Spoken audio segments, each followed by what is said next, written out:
Mesdames et messieurs, la Russie vient de mettre main sur un garde-frontière au niveau de Kharkov pour les Russes et Kharkiv pour les Ukrainiens. Et le soldat a fait un témoignage accablant.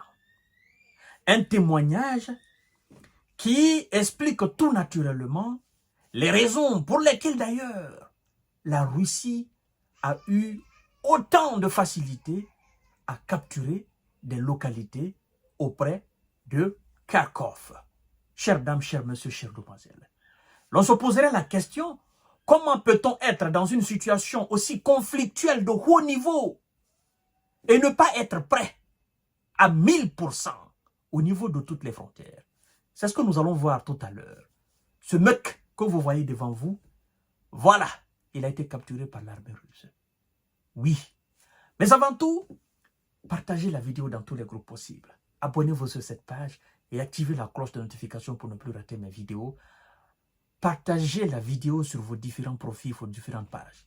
Abonnez-vous aussi sur ma chaîne YouTube, Kanté, le visionnaire, le vrai. Mesdames et messieurs, incroyable.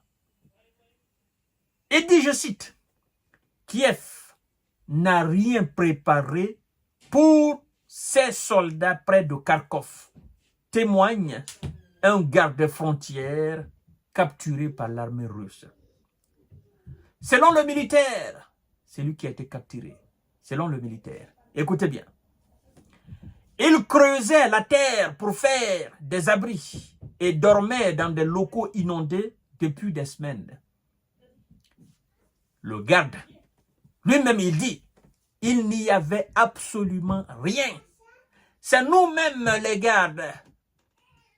On creusait la terre pour nous cacher là. Et parfois, là où nous abritions là, c'était inondé. Rien n'était préparé au niveau de la frontière de Kharkov. Rien, absolument rien, mesdames et messieurs. Il dit, je cite, la défense de la région de Kharkov est nulle. Il n'existe tout simplement pas. Il n'y avait aucun poste de tir, pas d'abri, tout simplement rien. A-t-il déclaré face à la caméra? L'homme a passé plus d'un mois près de la frontière russe. Il dit, je cite, le captif dit, je cite, nous avons creusé de nos propres mains des trous pour pouvoir au moins rester au chaud la nuit, raconte le militaire. Ces travaux se faisaient par mauvais temps.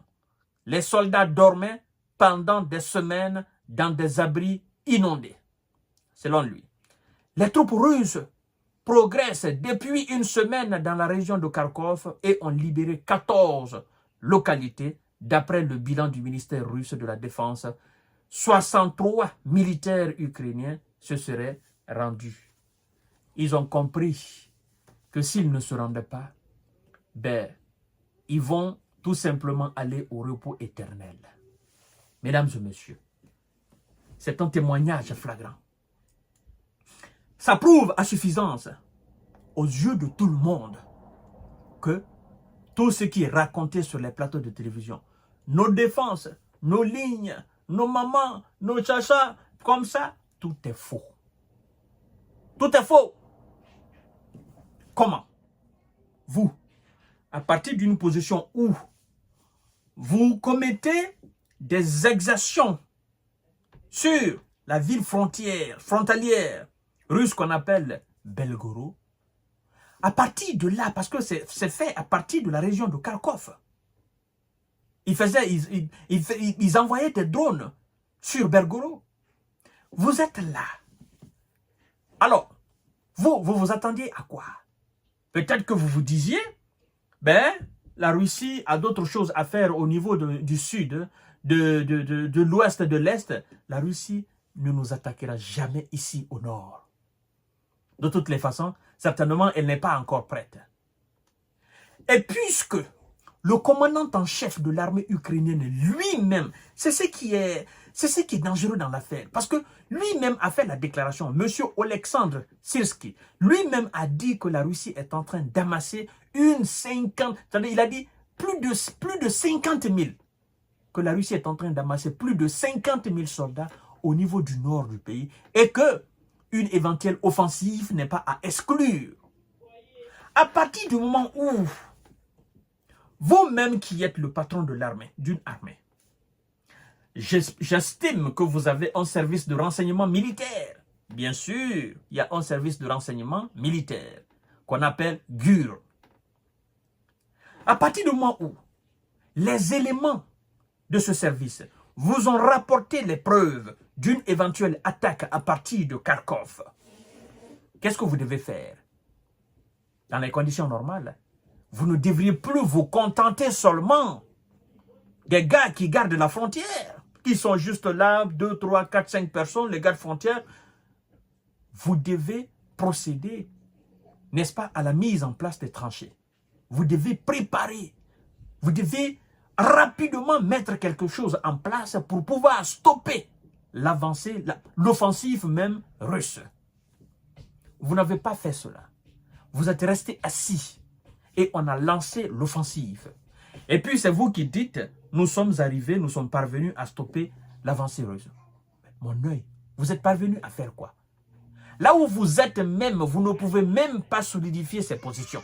Parce que le jour que la Russie va décider véritablement d'avancer encore, vous allez encore replier et vous allez nous parler de repli stratégique. Chères dames, chers messieurs, chères demoiselles, vous voyez, ce soldat-là, c'est lui qui fait ce témoignage.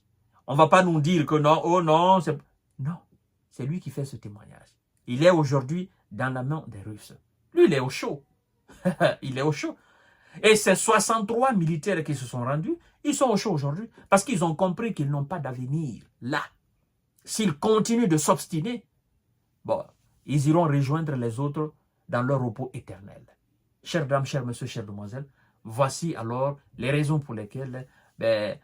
Volodymyr Zelensky doit tout simplement battre en retraite parce qu'il n'a pas d'éléments sur le terrain capable de stopper. Non seulement il ne s'est pas préparé à une offensive russe, lui il attend toujours des aides de la part des Occidentaux. Ah, l'Amérique, oh la France, oh l'Allemagne, mais composez avec les moyens rudimentaires que vous avez sur le terrain. Et puis les aides américaines viendront trouver cela. Mais vous ne préparez rien. Vous faites seulement du bruit, des discours. Alors comment voulez-vous être sophistiqué sur le terrain? Aucune chance. Mesdames et messieurs, partagez la vidéo dans tous les groupes possibles. Abonnez-vous sur cette page. Abonnez-vous aussi sur ma chaîne YouTube. Kanté, le visionnaire, le vrai. À tout à l'heure pour notre série d'informations de décortiquage. Merci beaucoup.